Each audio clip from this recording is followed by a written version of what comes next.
This is a primer on PAGCOR and the Gaming Employment License.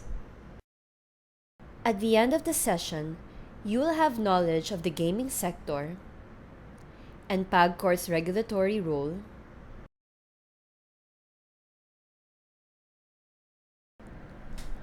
PAGCOR's corporate social responsibility, principles of responsible gambling, and the Gaming Employment License. Let us begin with a basic understanding of the gaming industry. We often hear from the daily news about gambling dens being raided by authorities.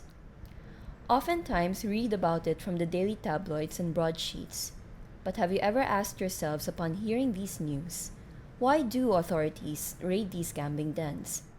Because gambling is only legal when allowed by authorized government entities such as PAGCOR. But when asked what particular law pertains to gambling regulation in the Philippines, only few can provide the answers. How is licensed gambling regulated in the Philippines?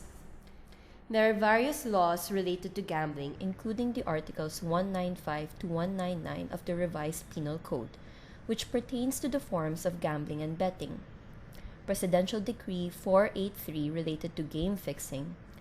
Presidential Decree 510 related to slot machines. An important law is Presidential Decree 1602, which prescribed stiffer penalties on illegal gambling.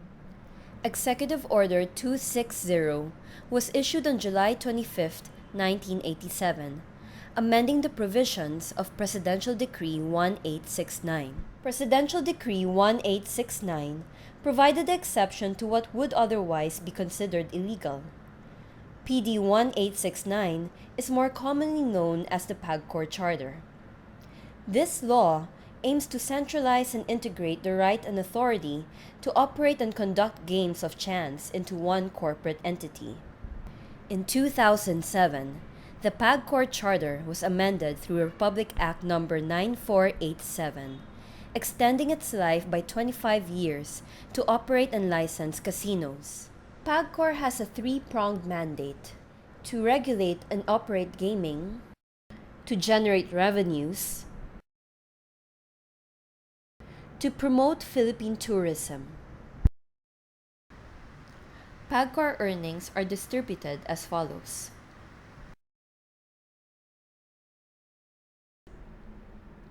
After the launch of the country's first integrated resort in 2009, PAGCOR is overseeing the development of more integrated resorts in the Manila Bay Area. Known locally and internationally as Entertainment City, the project will help attract more tourists to the country. PAGCOR has several CSR projects such as Kapit Bisig para sa Ilog Pasig, Pamaskong Handog ng PAGCOR, Health Service and Relief Missions, feeding programs, and support to grassroots sports. PAGCOR promotes responsible gambling with policies to reduce potential harms associated with gambling.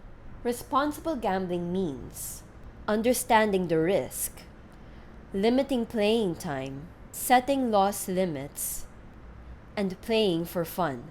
PAGCOR requires exclusion or player banning programs, prohibition of persons below 21 years old, PAGCOR employees, government officials and members of the police and armed forces from playing. As an employee in a highly regulated environment, you must get a gaming employment license or GEL.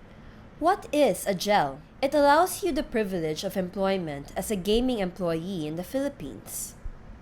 The GEL is valid for 3 years and shall expire on the applicant's birth date on the 3rd year.